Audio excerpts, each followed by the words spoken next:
ajuns la punctul de întâlnire.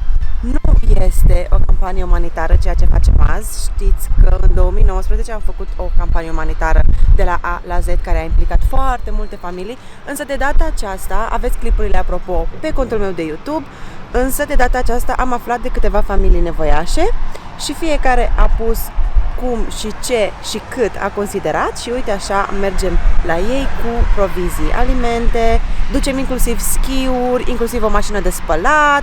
Hai că vă arăt! Deocamdată suntem numai noi, însă suntem și astăzi cu o echipă mare. Și uite că mai vine cineva!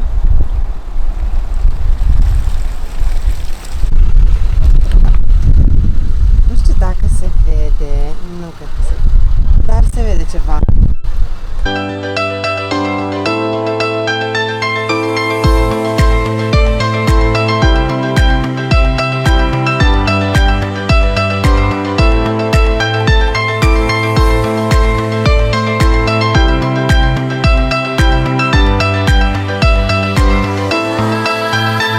Încă un membru și a mai ajuns cineva.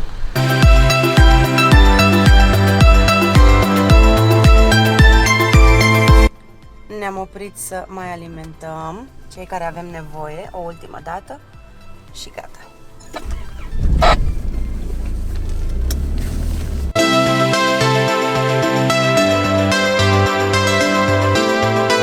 Pentru kamikaze săgeată, băieți! La meteo, la noi, la televizor.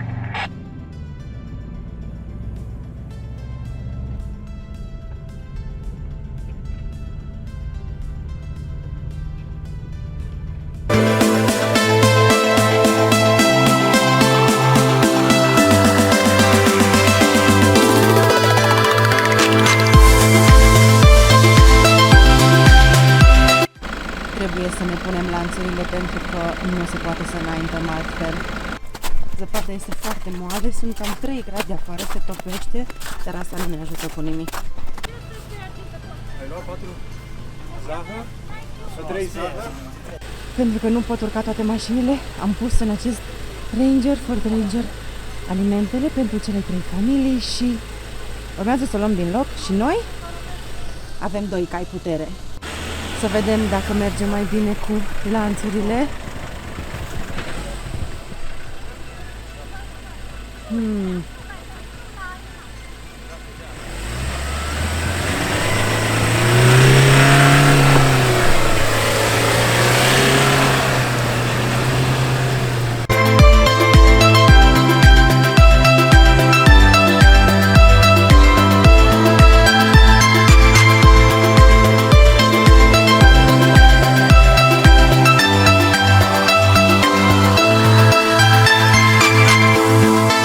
Mă, deacule!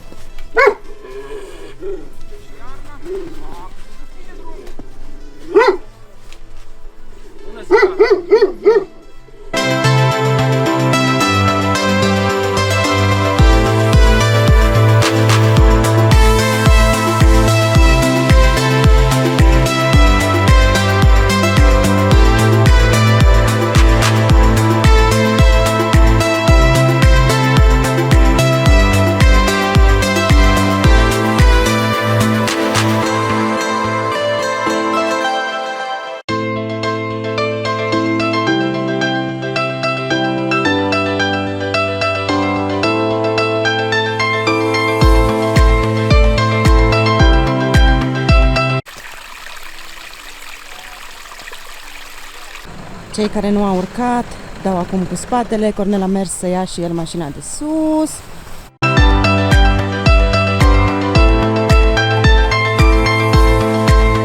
Cornel coboară și el cu spatele, cu patrolul. Am emoții de nu vă pot spune, dar încerc să-mi țin mintea ocupată. Mașina vișinie a avut și a dus până într-un punct alimentele și cea oranj.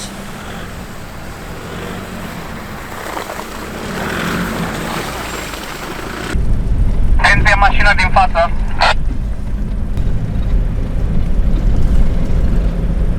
Iar suntem undeva unde anumite mașini nu pot să urce și eu am luat-o pe jos.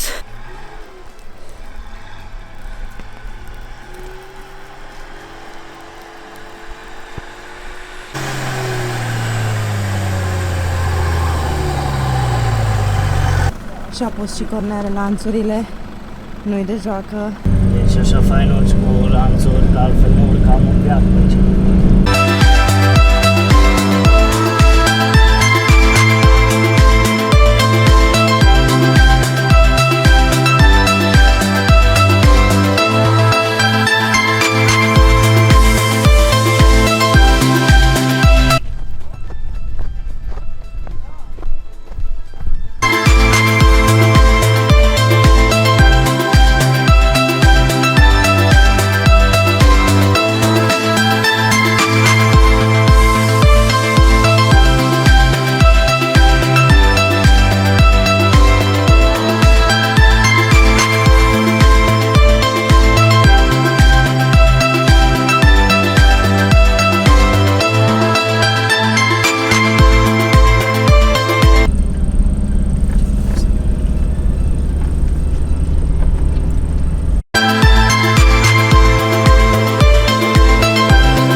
Și evident că m-am băgat și eu supra.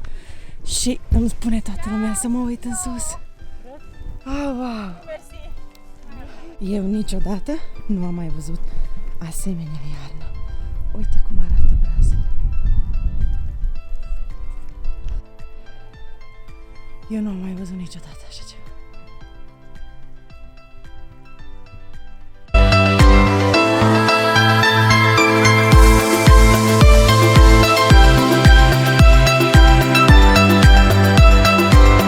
Acesta este locul în care, în urmă cu câțiva ani, s-a prăbușit avionul în care a murit soțul creatoarei de modă Romanița Iovan și studenta Aura Ion. Cei de la West Alpine Offroad vin aici în fiecare an să comemoreze sufletele pierdute și anul acesta, dacă am revenit, ne-am zis pe drum încoace să mai facem câteva fapte bune, așa că am avut alimentele și toate bunătățile pentru familiile care ajung greu la lucruri pe care noi considerăm că sunt nimicuri de viața de zi cu zi. Nu știu, poate știți, poate nu, atunci când s-a prăbușit avionul, nu-i găseau și cei de la West Alpine Offroad au auzit că nu-i găsesc și pentru că au mașini expre echipate pentru astfel de teren și pentru astfel de condiții, au venit să îi caute.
așa sunt încălțată eu. Atunci când am fost la locul unde s-a prăbușit avionul, m-am udat toată la picioare pentru că nu aveam costum de schi, pentru că este la satul mare costumul meu de schi. Și am făcut chetă, teamwork makes the dream work. De la cineva am primit șosetele și de la acel cineva am primit și acești colanți. Și pentru că ghetele astea sunt ude complet, am luat niște saci de gunoi în picioare. I call this fashion. Inițial am zis că o să stau așa până acasă, dar apoi ne-am oprit la Mama Uța, la restaurant și Cornel nu a vrut să audă așa ceva. A zis, nu stai udă la picioare. Thank you, baby, apreciez. Apropo de Cornel.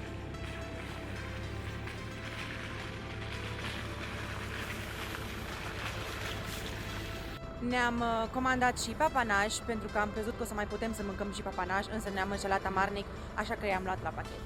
O să fie bun mai încolo când o să ne fie poftă de ceva dulce. Mai încolo, adică acasă. Pip!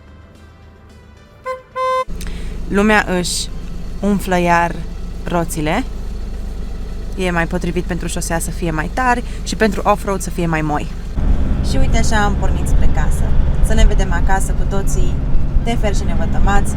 A fost o zi extraordinar de